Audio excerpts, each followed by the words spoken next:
Welcome back, fellow lords of gaming, to another episode of the good, the bad, and the ugly. Today we're going to jump into Battle Challenge. So Battle Challenge is one of the modes in the game that I feel like it flies underneath the radar.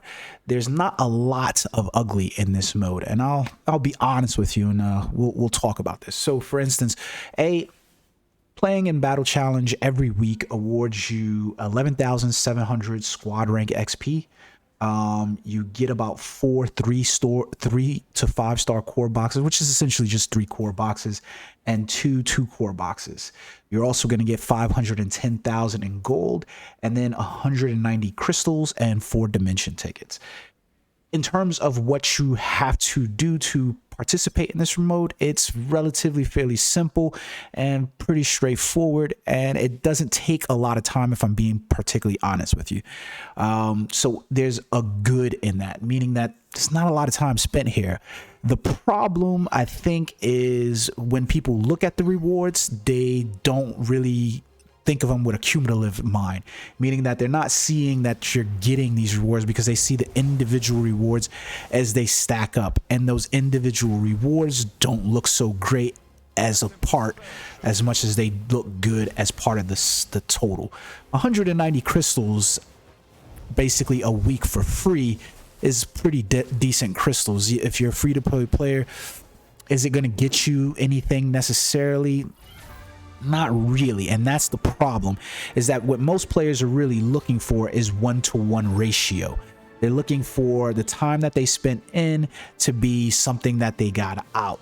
And so when a player looks at it, you go 510,000 gold is pretty nice for the mode that you're probably trying to play, and you're getting 11,700 XP. That doesn't quite equal a level at the higher ends, but players are really looking at those crystal rewards and going, how am I benefiting from these crystal rewards? And when you see 20 crystals here, 30 crystals here, 40 crystals there, like that, in terms of accumulative rewards, you don't really think of it. Like if I showed you that you're going to get 20 crystals and 180 experience for your squad rank, you're probably like, whatever. But then when I tell you that's 190 crystals, you go, okay. And if I told you that you were going to go inside the shop and you were going to get 190 crystals, but you couldn't even purchase the Mad Titan supply bundle that's in the shop as part of an event, you might look at it a little bit differently, because now you're like, I'm going to think of it more negatively. In my opinion, it's still a free reward that you're getting, where you don't really have to invest much other than just playing the character.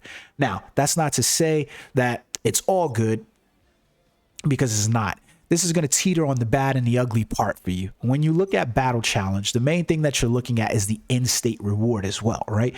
Meaning when you actually complete this on a weekly basis, the weekly reward is what? And this is where the bad or the ugly comes into play. So when we get into the reward list, even if you're at the top end of the spectrum, you're getting 14 3 to 5 star core boxes, right? So that's like at the top, rank 1 reward. And if you're down at the bottom, where most players are going to spend their time in, somewhere in this vicinity, between 0 and 50% most likely, like you're going to probably be in here within a 10 to 25, you're getting 2 to 4 star core boxes.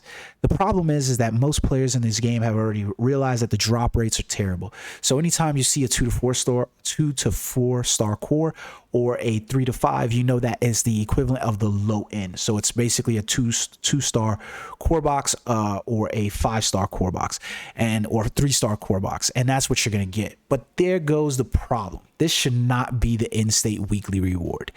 It really shouldn't. And let's talk about why. For this, we have to pop outside of the Battle Challenge really quickly, so that way players can see what I'm talking about.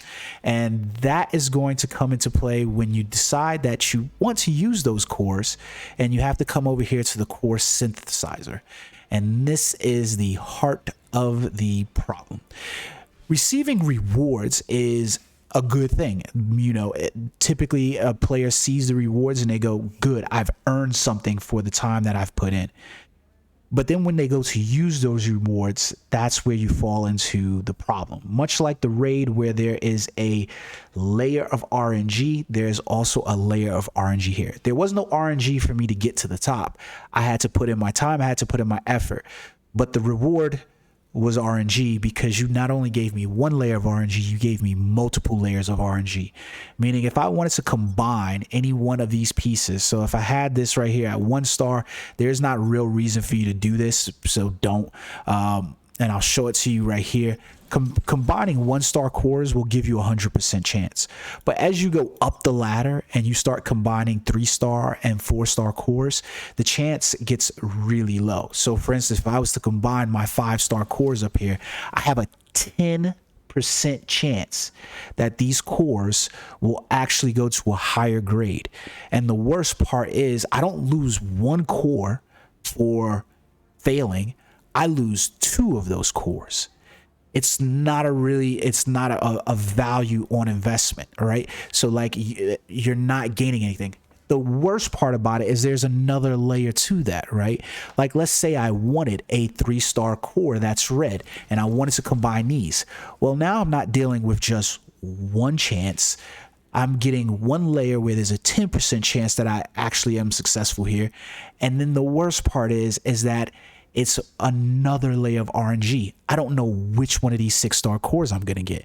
This 6-star core could be red, blue, yellow, or green. And they could not even probably be what I want. Meaning like, you know, most people are hunting for the attack power, red cores, not the critical damage ones. Some people are looking for the HP ones, you know, so the dodge ones, and then, you know, the defense ones or whatever. You're basically dealing with, at the very least, the minimum 3 layers of RNG when you're using the core synthesizer. 1, on whether you're going to be successful in getting what you want. 2, being successful on the color that you want. And 3, being the exact stat that you want. That is far too many layers. You know, as a developer, that you wouldn't bury things that many layers deep. Like for instance, I don't have the store that many layers deep. I click on the store and I'm automatically here for your purchases. You put the feature purchases that you want me to purchase right away, because you don't want to bury them that many layers deep, because you want me to be able to go and immediately hit that serotonin in my brain that goes, click on this and pay. So you immediately do that and you don't bury it any levels deeper than that. No more than 2 clicks, right? Why would you put multiple layers of RNG there? Doesn't make sense. It really takes away from the game, and that's where it gets ugly, right? But that's outside of Battle Challenge. That just has to deal with the rewards. So what does that mean? How do we improve Battle Challenge? Basically replace those rewards. The rewards of Battle Challenge right now, they don't need to be that I spend the time trying to do these and then I end up with these rewards. Change those rewards. Those rewards could be anything. I hate that, you know, a lot of game developers do not focus on the fact that players want to be able to spend time and effort investing in the game and then being able to choose the rewards that they get. Like if I play any game on PC, by and large, most games that I play on PC, if I play Destiny and I want this specific gun, if I want the Lunafaction boots, if I want, you know, the Sidewinder, if I want, you know, whatever material it is that I want, I know exactly where to aim for it. I know exactly what to do to it, and I know what I have to grind repeatedly to do that, to get that. And the end result is that my effort is rewarded in the end with that reward. There's no RNG about it. Now, there might be another RNG layer inside of it, like Destiny, where they go, well, these stats on here, I'm a random roll, right? So I know that if I want to keep getting those, all I got to do is complete that same quest line, that same, you know, that same development line to get to that new reward and do it. And if I want to, I can complete that as many times as I want to until I get the reward. But the point is that I'm getting a reward at the end that is always there. We don't have that a lot of times in mobile RPGs because they're literally trying to siphon money from your pockets with greed. And this is the heart of the problem and the truth. So they add multiple gotcha layers into the gameplay, and that's where things get ugly. Like if they were to say, hey, you know what? You legitimately spent the week trying to get this reward. We have a battle challenge shop here where you earn so many points inside the battle challenge, and these points are reflective of this. We're going to give you but so many tokens. Now you can purchase a core at the end. That would probably be better. How about putting a core shop here inside the battle challenge and make it reflective? Hey guys, if you reach 500 or 600,000 6 million points, then you are going to get, you know, 25 battle challenge shop points.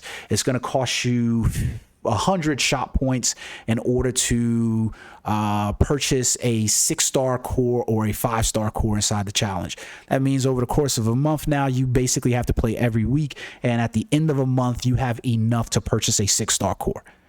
You see what I'm saying? Or you don't, and you miss out on a week of battle challenge and you don't get it. Yeah, now you're only able to purchase a 5-star core.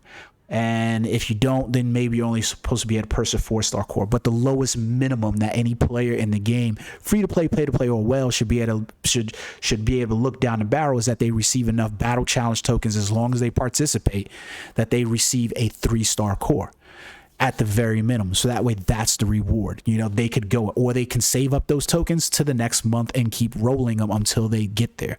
But there has to be some kind of end investment here. Players that want to accelerate that can generate themselves inside the shop to see if they can get better, or to generate inside the crafting system. That crafting system, we're going to get to that later in a good, the bad, and the ugly. And there's no good, there's no bad, there's just ugly about that. But we'll get to that later. But that's legitimately what I think needs to happen inside Battle Challenge to improve the mode. Like I said, there's not a whole lot of ugly involved in just the mode itself. It's bad that these core box rewards are the reward, because that's just the ugliness of the game in itself, but that's not the ugliness of this mode.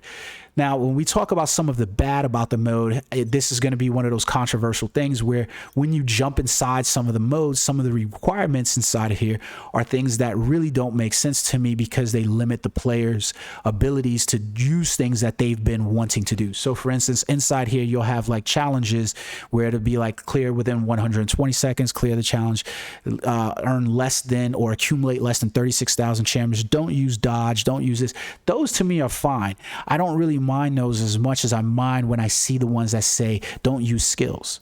Because as a player is progressing through the game, it's because, like, if you're at the lower end of the free-to-play spectrum or the play-to-play spectrum where you only got 500,000, you're most likely not going to be at a complete level 25, for instance. A new player jumping in is not going to be at a complete past maybe level 15, right? But I'm earning the levels in my character. I'm earning the skills, and you essentially give me a mode where I have to jump into right away, because this is opened up to us really early on, and you tell me that I'm not allowed to use these skills now, that you want me to use basic attacks. The only thing that is meant to further by telling someone that they can only use basic attacks is that they have to now get their power, their character's power, to a point where their skills don't even matter, that their basic attack will do enough damage. And all that does is tell a player to go to the cash shop so that way they can up that skill, or they just don't want to come back inside here until they feel they're at that place. The pass ticket over here isn't a bad option. Maybe I'm just feeling lazy and I don't want to do it, so I clear the highest level of my challenge by just paying the 200 gold, so that way I get to round 30. I don't even think this should be available to you. Like, why was this available to you? This shows you the pay to win option of the game, because why is this available? What reasons, what does this necessitate? The 200 crystals that you would spend here to just skip this doesn't even necessitate the rewards that you're going to get. So why pay the 200 crystals? Basically, you're saying to a player now at this point, and you should, if you're going to say this to the player in the game, then you should be saying this to yourselves, right? Is that you're saying to a player that 200 crystals should be worth 11,700 squad rank XP, 510,000 gold, 190 crystals, and 4 dimension tickets. You're saying that that is what the value of 200 crystals should be. So if that's what the value of 200 crystals should be, then that should be reflective inside your store. Otherwise, that's not what the value is. Because at this point, I'm basically just paying 10 crystals in order to skip all of that stuff and basically accumulate all those rewards, right? But that's not what's happening inside here. So you're just literally looking at saying, I'm going to get 200 crystals from you guys. I don't really see this as a viable thing for why they have it here. I've played this for you guys before inside Marvel Future Fight, where I showed you the Shadowland option. I think the rewards that you accumulate on a whole inside that mode, they always generate towards your success for the character, and they feel really good because you're knowing that as long as I compete in that mode, I'm going to gain rewards that are going to help my character get boosted from week to week. So I have reason to come back. There's no reward in here other than the squad rank XP that is going to literally help my character get boosted from week to week.